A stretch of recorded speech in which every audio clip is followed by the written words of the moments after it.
Well, hello, ISDS2000 Business Statistics students. I'm just touching base with you because our semester is rapidly coming to an end. And of course, that means we have a lot to do in these last couple weeks. Look at how much you have already done as you look at all these chapters and these tests that have gone by. Isn't that just amazing? And now here we are in April, and we are finishing up week number 14 and starting into week number 15. And we only have 16 weeks in the whole semester, so you can see that we are really coming to an end. Now, where are you at? Where are we at? Well, you should be finishing up chapter 10, because remember our next test, and you see it's coming down the pipeline here, exam number 5, is going to cover chapters 9 and 10. Of course, then you'll start into chapter 11, but I'm a little worried about you. Because as I flip over here to connect, again, look at all that hard work. Oh my goodness, all that hard work. You can see, first of all, a little typo on the schedule.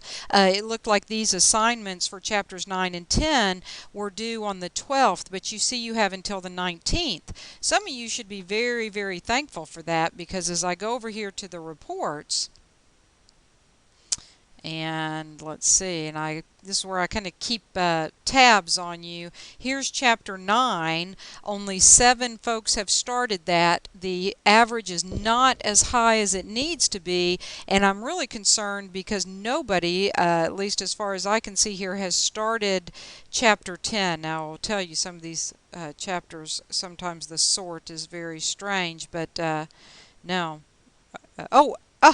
Look at this, you're making me feel better. Okay, so look at that, 4 people out there with 100% on that. Okay, good. It's just kind of a strange sort order there, so I didn't see it. Okay, so good. You're out there working on chapter 10. That's a very good thing. And you're also working on chapter 9. And I know that it's getting towards the end of the semester, but let me just remind you, you've put a lot of hard work into this, and you don't want to throw it away at this point. So keep up your energy, keep your momentum strong, all right? Now, going back to our schedule and looking ahead, first of all, I have already told you that for the SLO exam, you are required to take it. You must take it, but you do not have to come to campus to take it. So I am giving it to you online, okay? Also, keep in your mind that you have some final assignments due, including learning project number 5. That's required points, but don't forget, for bonus points, your SET evaluation, a chance to give me some feedback, but also a chance for you to earn some bonus points. But remember, you have to evaluate all the classes for which you are enrolled. Now, let's talk about exam number 5 and the SLO exam, and maybe even just briefly mention exam number 6. Okay, back to Connect. Let's talk about exam number 5. Okay, exam number 5, as you know, covers chapters 9 and 10. Some of this may not make sense to you, but that's okay. What you want to know is, first of all, the password. The password for exam number 5 is hypothesis. So make sure you spell that correctly, all lowercase, HYPOTHESIS. Okay, hypothesis. So be aware of that. You will be able to begin that exam this weekend. You kind of know the drill by this point. Beginning April the 20th, which is a Friday. You can get up as early as 5 a.m. and start working really hard on that test. But the exam will no longer be available, as you know, by Sunday night, and this is April 22nd, 11:55 p.m. Okay, so you have 120 minutes to complete that exam, and it's the usual 5 questions, and it comes straight from the homework, so take your time, do it correctly. I know this one's going to be a little bit more challenging, but it is important that you do well. Especially, here's what I'm going to briefly say about exam number 6. You know that exam number 6 will cover only chapter 11. Well, if you go into exam number 6 in a very strong position, that could theoretically be your drop grade. Remember, you have 1 exam drop grade, and that's all, okay? So learning projects are due. SET for bonus point is coming due very quickly here. Last day of class, it has to be submitted. And the SLO exam is required. So let's talk about the SLO exam. Here's what you need to know for the SLO exam. First of all, as I said, you do not have to come to campus. You can take it online. In your content area, scroll down until you see the category that says SLO, and you're going to see two documents. This is the first one.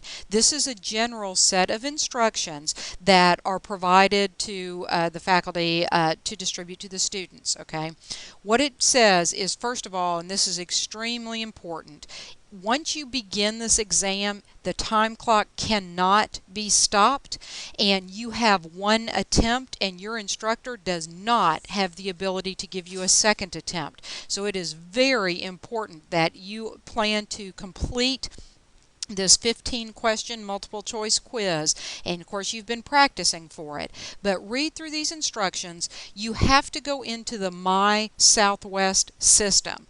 You cannot get to this from Pause, you cannot get to this from Connect, so you go to http://my.southwest.tn.edu. Okay, this handout, which is called the General Instructions, will help you locate the SLO icon, and will just give you some generic information about the SLO exam.